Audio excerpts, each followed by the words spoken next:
The morning shift on Talon's Edge began like any other morning. Jacob Hayes walked through the medical bay, checking supplies and preparing for another quiet day. The outpost floated in space, attached to a large asteroid rich with valuable minerals. It was far from Earth, far from anywhere important, and that was exactly how Jacob liked it. He poured himself coffee and looked out the window at the stars. 5 years had passed since he left the military. 5 years since he decided he was done being a soldier. Now he was just a medic, helping miners who got hurt on the job, treating the occasional flu and keeping to himself. "Morning, Jacob," Eric Stone said, walking into the medical bay with a smile.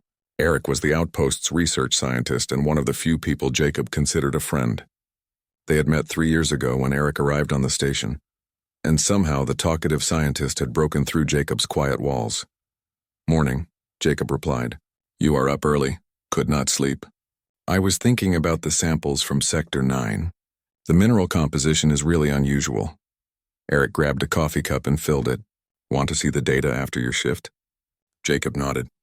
It was their routine. Eric would show him things he did not understand, and Jacob would listen and ask simple questions that somehow helped Eric figure out his problems. Commander Lisa Grant's voice came through the speakers. "All personnel, this is the commander. We have ships approaching. Unknown signatures. Everyone stay calm and continue normal operations." Jacob and Eric looked at each other. Unknown ships were not common out here. The outpost was too far from the main trade routes to get random visitors. Jacob's old instincts woke up. Something felt wrong. He walked to the supply cabinet and quietly moved the emergency medical kits closer to the door. Eric watched him with growing concern. "Jacob, what are you doing?" "Just being careful," Jacob said. 20 minutes later, the alarms screamed through the station. Commander Grant's voice was tight with stress. "All personnel, battle stations. We are under attack. This is not a drill. Repeat, this is not a drill." The lights switched to emergency red. Jacob grabbed his medical kit and ran toward the door. Eric followed him. "What is happening?" Eric shouted over the alarms. "Phyrexian ships," Jacob said, recognizing the weapon signatures from the shaking impacts. "They are attacking the outpost." They reached the main corridor where people were running in panic. Miners, traders, families with children. Everyone was scared. Commander Grant had ordered an evacuation to the emergency shelters deep in the asteroid. Jacob started directing people, his military training taking over. "Stay calm. Move quickly, but do not run. Help the person next to you." An explosion rocked the station. Part of the ceiling collapsed near the east wing. Jacob heard screaming. "Eric, get these people to Shelter 3, Jacob ordered. "I need to help the wounded." "Jacob, wait," but Jacob was already running toward the screams. He found a group of miners trapped under debris. One woman had a broken leg. A young man was bleeding from his head. Jacob worked fast, treating what he could, helping them move toward safety. The attack continued. The Phyrexians were not trying to destroy the station. They were trying to take it. That meant ground troops would come soon. Jacob made his way back to the medical bay. More wounded were arriving. He worked without stopping, treating burns, broken bones, and cuts. His hands moved with practiced skill while explosions shook the walls around him. Commander Grant appeared in the doorway, her uniform torn and dirty. "Jacob, we need to evacuate the medical bay. They have breached the docking area." "I have patients who cannot move," Jacob said. "We will carry them. But we need to go now." They started moving people. Eric came back to help. Together, they got most of the wounded out toward the shelters. Jacob stayed behind to get the last patient, an older man with a chest injury. That was when the wall exploded. The blast threw Jacob backward. Fire filled the room. He could not see, could not breathe. The heat was terrible. He heard Eric screaming his name from the corridor. Jacob tried to crawl toward the door, but debris fell on his legs. He was trapped. The fire was spreading fast, eating through everything. Smoke filled his lungs. He could feel his skin burning. Through the pain and smoke, he saw Eric trying to get to him. Jacob shook his head. "Get out!" He tried to shout, but his voice would not work. Eric was crying, reaching for him. Commander Grant grabbed Eric and pulled him back. "We have to seal the door or the fire will spread." "No. Jacob is in there." "He is gone, Eric. I am sorry. We have to save the others." Jacob saw the blast door begin to close. Eric's face was the last thing he saw before the door sealed shut. Then there was only fire and darkness. But Jacob Hayes was not ready to die. He remembered his training. Remembered all the times he had survived impossible situations during the war. His hand touched something metal. An emergency pod. They installed them in key areas after an accident 2 years ago. Using the last of his strength, Jacob dragged himself toward the pod. His burned hands could barely grip. His legs screamed with pain. But he moved, inch by inch. The fire was everywhere now. He fell into the pod and hit the emergency seal button. The door closed just as flames reached for him. The pod's systems activated. Medical foam sprayed over his burns. Oxygen flowed. Pain medication pumped into his system through automatic needles. Jacob lay in darkness, his body broken and burned.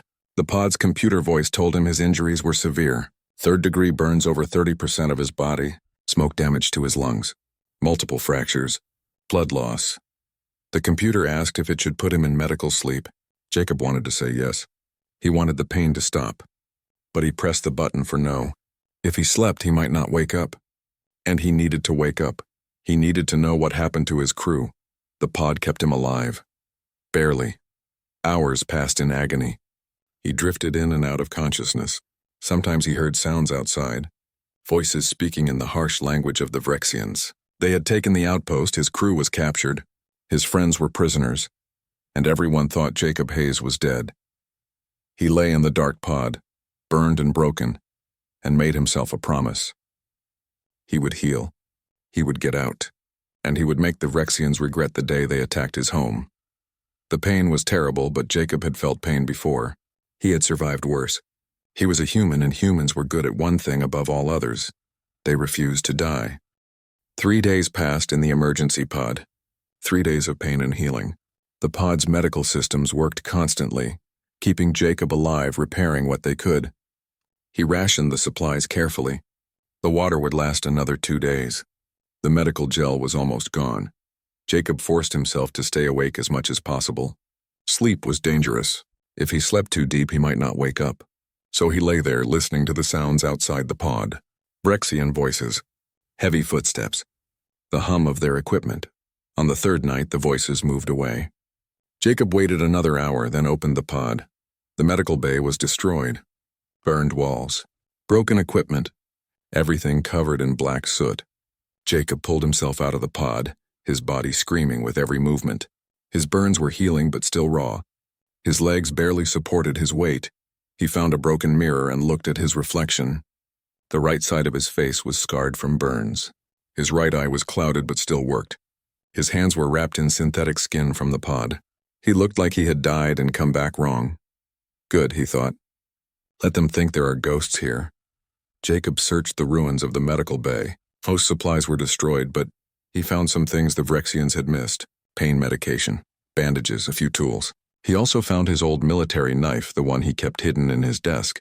The blade was blackened by fire, but still sharp. Moving through the station was dangerous. Vrexian soldiers patrolled everywhere. But Jacob knew this outpost better than anyone. He had walked every corridor during his 5 years here. He knew the maintenance tunnels, the air ducts, the spaces between walls where technicians accessed the power systems. He became a ghost, moving through the hidden paths of the station. His first goal was to find out what happened to his crew. He crawled through an air duct until he reached the prisoner area.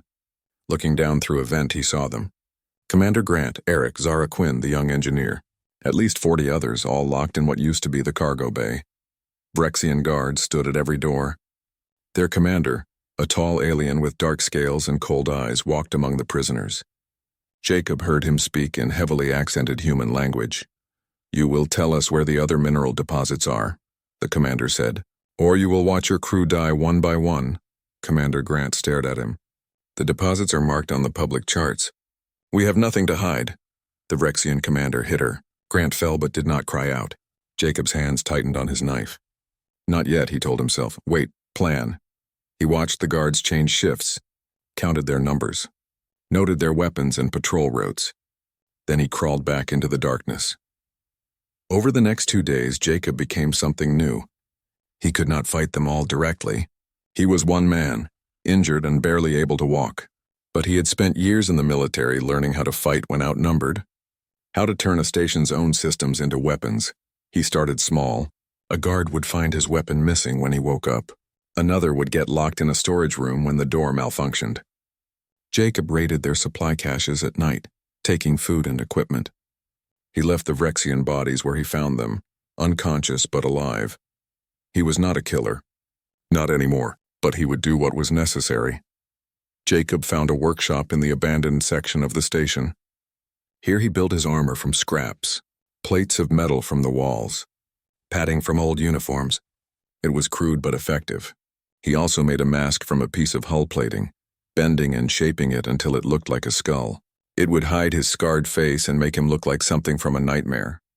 When he put on the armor and mask for the first time, Jacob looked at his reflection in a piece of broken glass.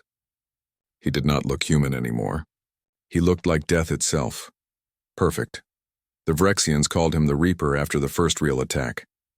Jacob had reprogrammed part of the life support system in Section 7. When the Vrexian patrol entered, the oxygen dropped to levels that made humans tired but put Vrexians to sleep.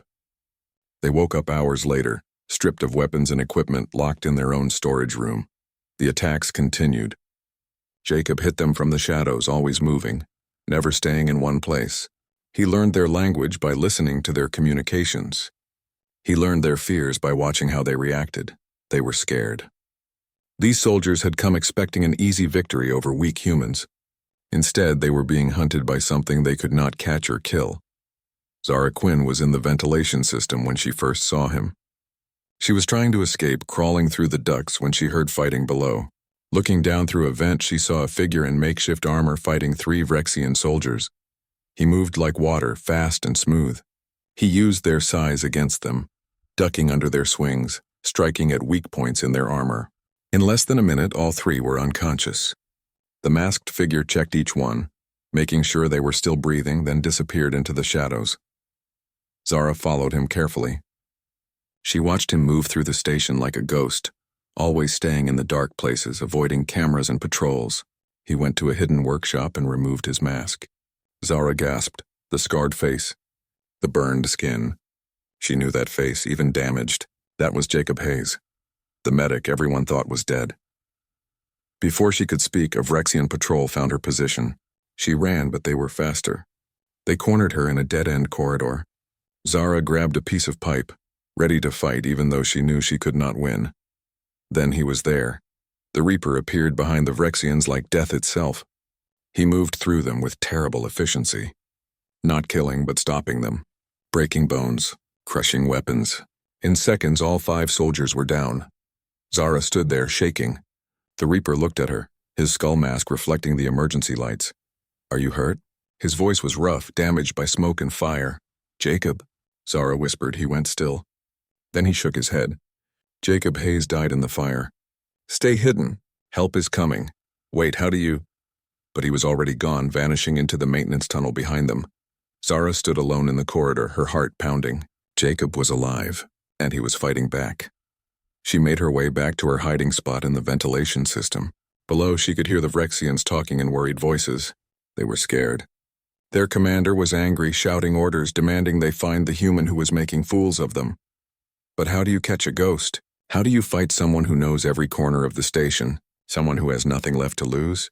The Vrexians were learning what humans had always known. The most dangerous person in any fight is not the strongest or the fastest. It is the one who refuses to give up. The one who will use anything and everything to protect what matters. Jacob Hayes had died in the fire, but something else had risen from those flames. Something the Vrexians would learn to fear. The Reaper was awake and hunting. Commander Krell was losing patience. 6 days had passed since they took the outpost, and his troops were being made to look like fools. This morning, another 5 soldiers were found unconscious in a locked room. Their weapons were gone, their communications destroyed, and on the wall someone had drawn a simple skull in black ash. "Find him," Krell ordered his second officer, Thawne. "I do not care what it takes. Find this human and bring him to me." Thawne hesitated. "Commander, perhaps we should request backup. This human is not normal. Our soldiers say he moves like a demon, that he appears from nowhere and—" "He is one human," Krell roared. "One injured, half-dead human hiding in the walls. We are Vrexian warriors. We conquered 12 worlds. Are you telling me we cannot catch one small human? No, Commander. But perhaps we should be more careful. Krell turned to face his officer. Careful? I will show you careful. Bring the prisoners to the command center. If this Reaper wants to protect them, let him try. In the ventilation system above the command center, Jacob listened to every word. He had been planning to wait, to gather more weapons and supplies before making a real move. But Krell had changed the game.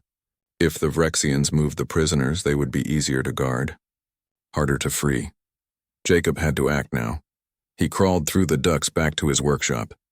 His body still hurt, but the pain was easier to ignore now. Pain was just information. It told him he was still alive. Still fighting, he checked his weapons. 3 Vrexian rifles taken from unconscious guards, his knife, a few small explosives he had made from mining charges. Not much, but it would have to be enough. Jacob put on his armor and mask. The skullface stared back at him from a piece of metal. He had become something he swore he would never be again. A weapon, a killer. No, he told himself. Not a killer, a protector. There was a difference. He moved through the station toward the command center. This time he did not hide. He walked openly through the corridors, knowing the cameras would see him. Knowing the Vrexians would come. They did. The first patrol spotted him in Section 12. 6 soldiers, fully armed. They raised their weapons and ordered him to stop. Jacob kept walking. They fired. Jacob dove behind a support pillar as energy bolts burned the air where he had been. He pulled out one of the explosives and threw it down the corridor. The small charge went off with a loud bang and a flash of light. Not enough to hurt anyone, but enough to blind. Jacob rushed forward while they were stunned.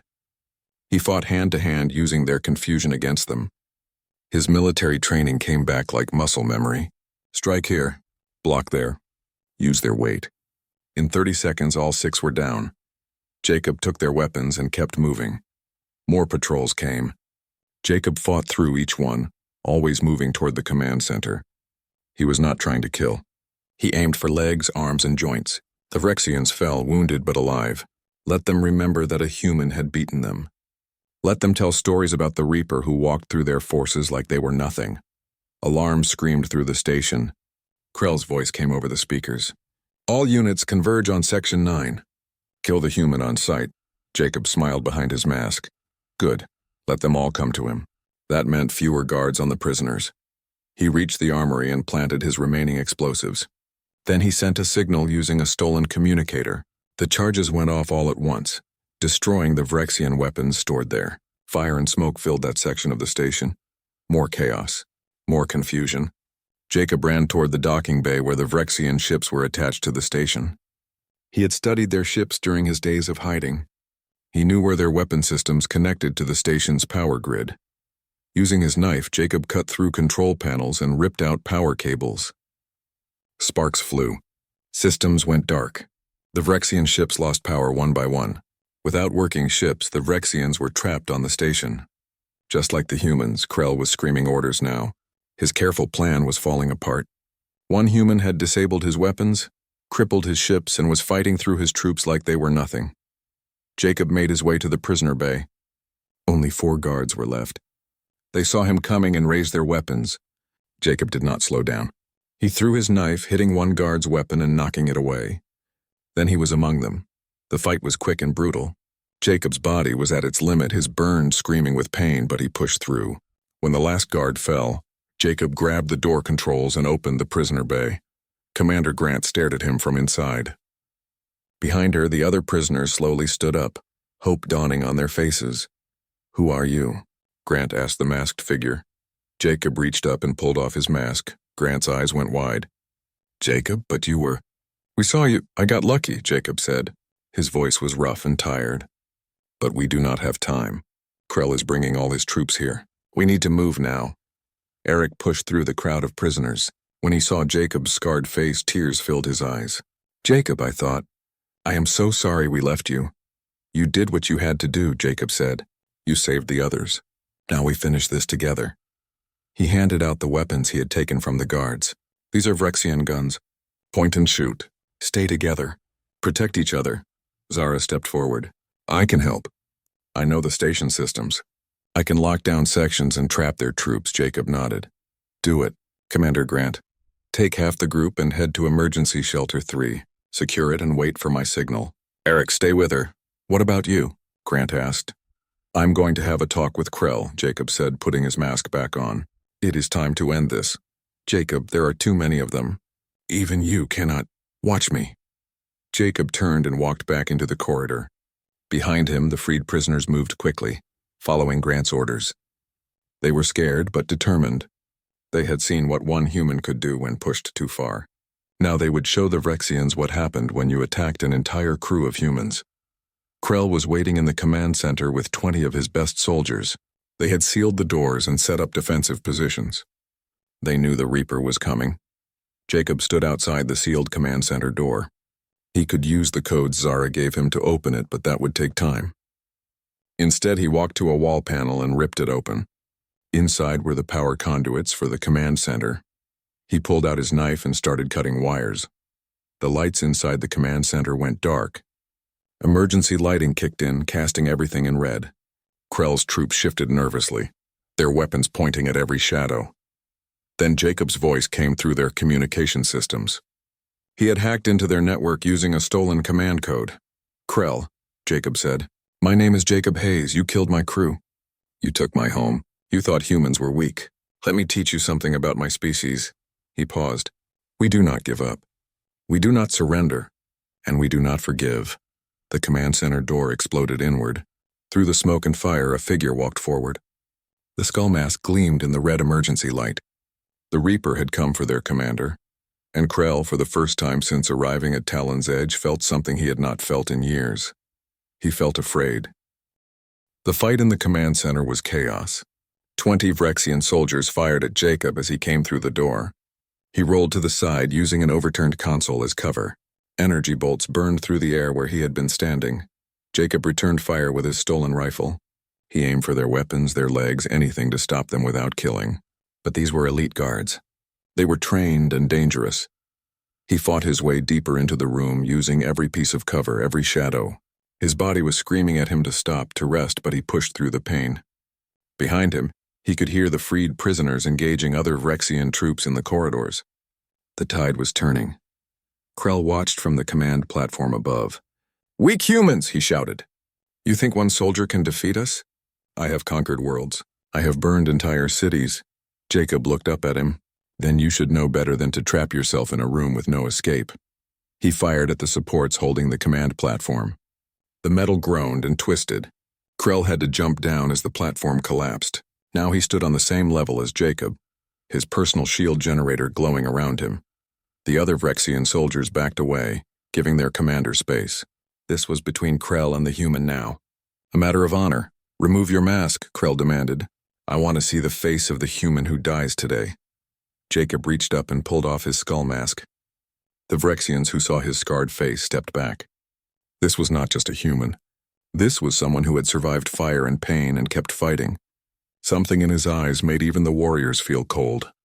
Jacob Hayes, Krell said, recognizing the name from the prisoner records. The medic. The one we thought we killed. You should have stayed dead. I tried, Jacob said. But someone needs to teach you a lesson about attacking humans. Krell laughed.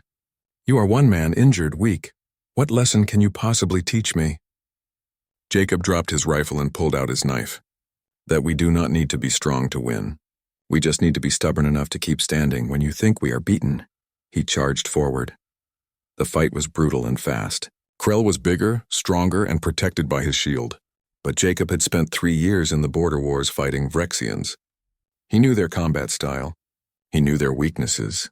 The shield protected against energy weapons and fast impacts, but a slow blade could slip through if you knew the right angle.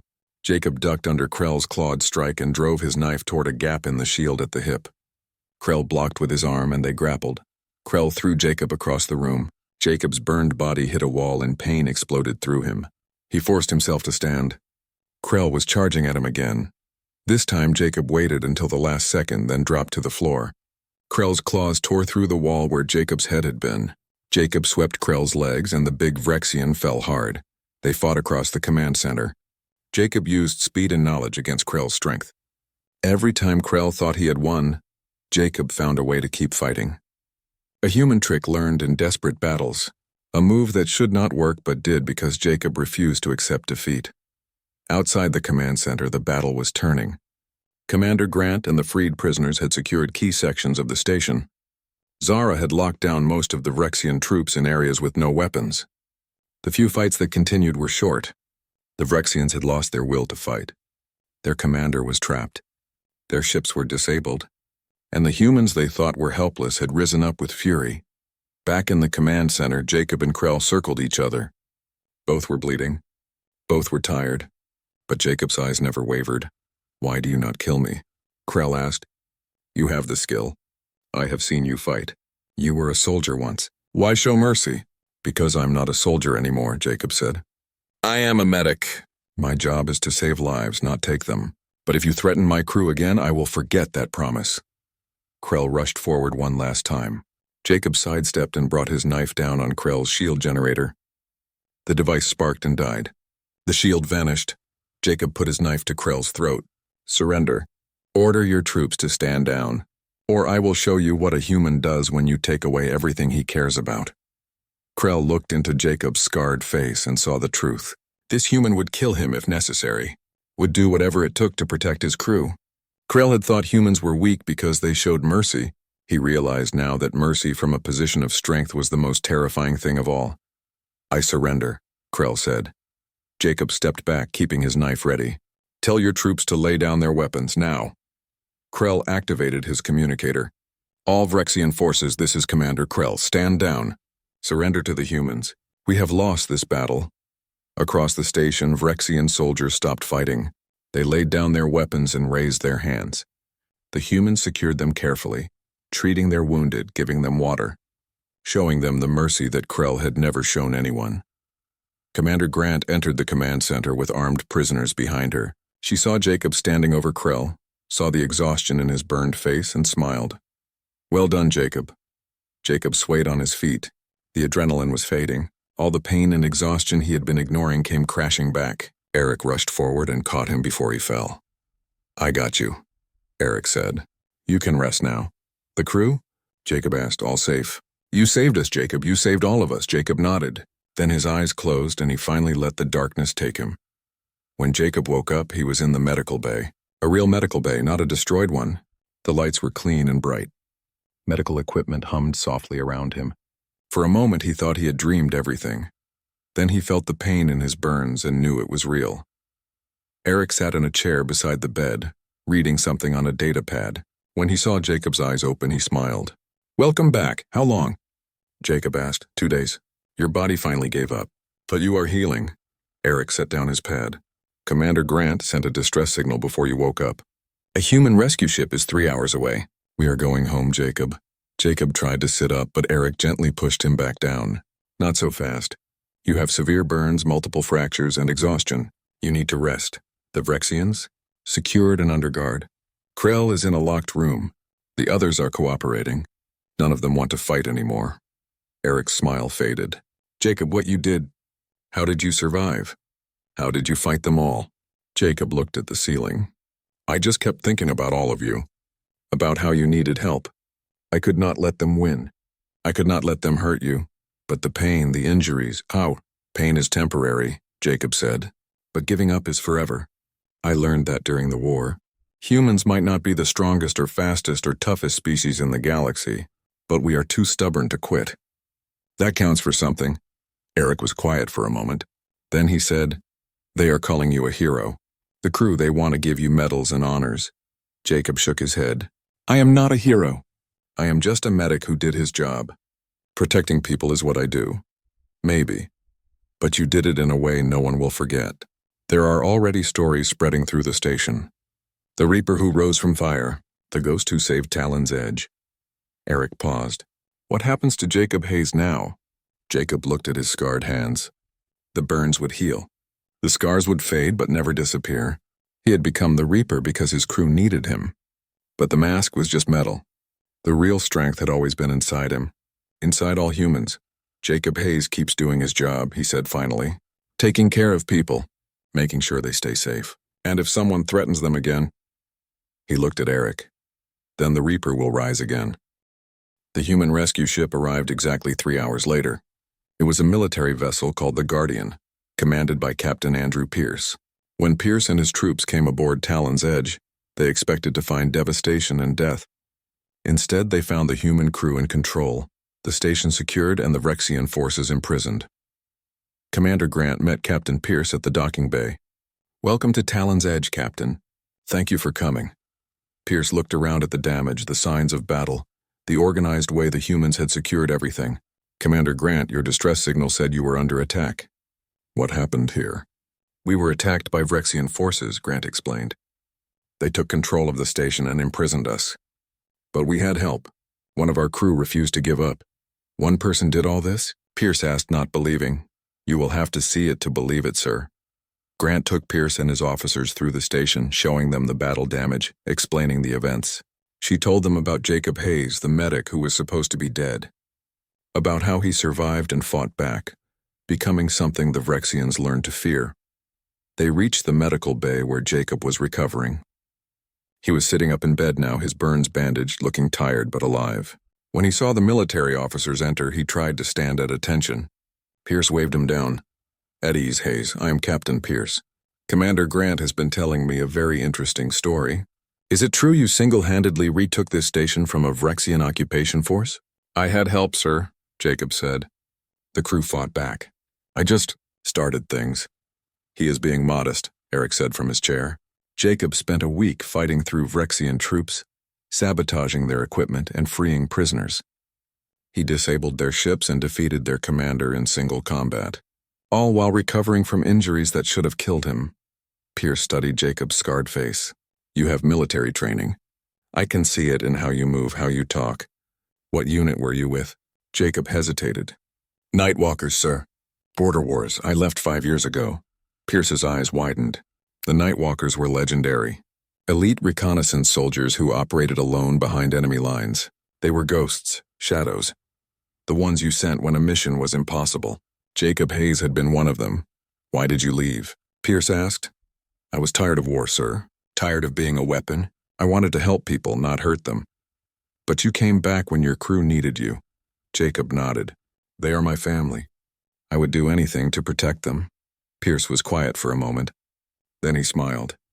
"The galaxy needs more people like you. Hayes, we are going to recommend you for the Star of Valor. What you did here will be studied in military academies for years." "I do not want medals, sir," Jacob said. "I just want my crew to be safe.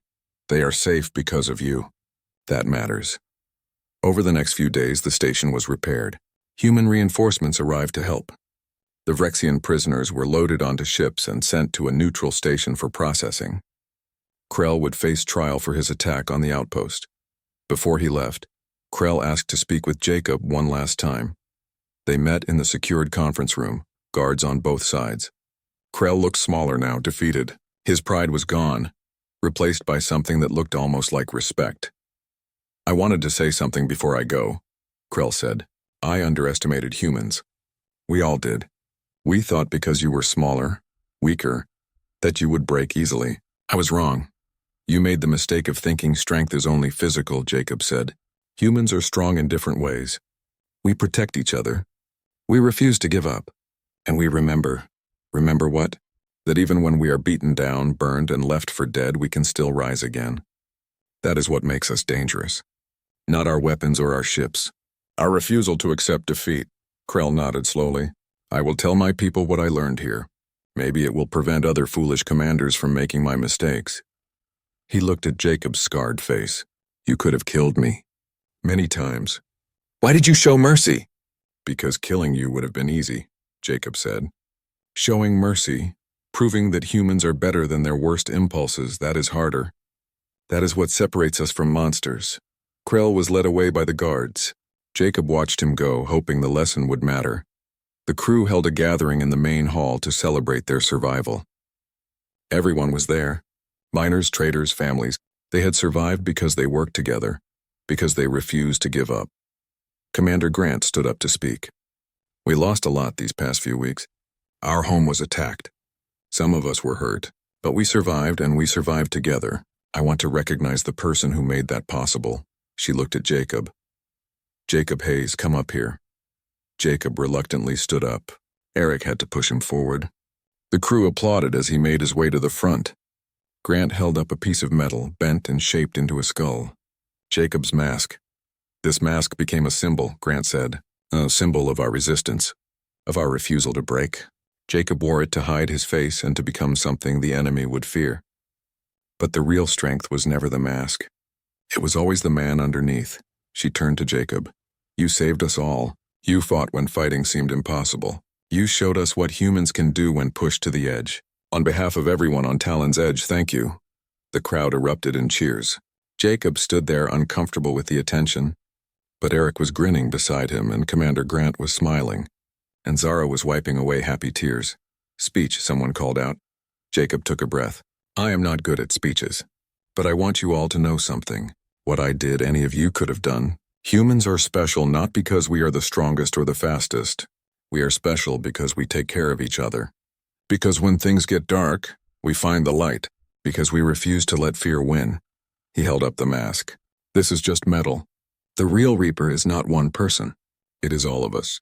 Every time we stand up for each other, every time we refuse to give up, that is when we become something the galaxy cannot defeat. More cheers. Jacob set the mask down and returned to his seat. Eric clapped him on the shoulder. That was good. I meant it, Jacob said. I know you did. That is what makes it perfect. 3 months later, Talon's Edge was fully repaired. The crew had grown, new people arriving to replace those who left. But the core group remained. Commander Grant, Eric, Zara, and Jacob Hayes working in the medical bay, treating minor injuries and keeping to himself. The mask hung on the wall of the medical bay, cleaned and polished. A reminder of what happened. A promise that if needed, the Reaper would rise again. Jacob was checking supplies one morning when a new arrival came in for a standard health scan. The young woman looked nervous. She had heard the stories about Talon's Edge, about the Reaper who saved everyone. Are you really him? She asked. The Reaper? Jacob looked at the mask on the wall, then back at her. I am Jacob Hayes. I am a medic. That is what matters. But if something bad happened again, would you? If my crew needed me, I would do whatever it took to keep them safe. Jacob said simply. That is what humans do. We protect our family. She nodded, satisfied. As she left, Jacob went back to his work. Outside the window, stars shone in the darkness. The galaxy was a dangerous place, full of threats and challenges. But humans had something no other species could match. They had each other. They had their stubborn refusal to quit. And they had people like Jacob Hayes, quiet heroes who would rise from the ashes when needed most. The Reaper slept, but he would never truly die. Because as long as humans lived, as long as they cared for each other, that spirit would remain, ready to rise, ready to fight, ready to show the galaxy that humanity's greatest strength was not in how hard they could hit, but in how many times they could be knocked down and still get back up. That was the real lesson of Talon's Edge. That was what the galaxy learned when they thought Jacob Hayes was dead. Some fires cannot be extinguished, some spirits cannot be broken, and some humans will always rise again, no matter how many times you think you have beaten them. That is what makes humanity special. That is what makes them dangerous. That is why, in the end, they will always survive.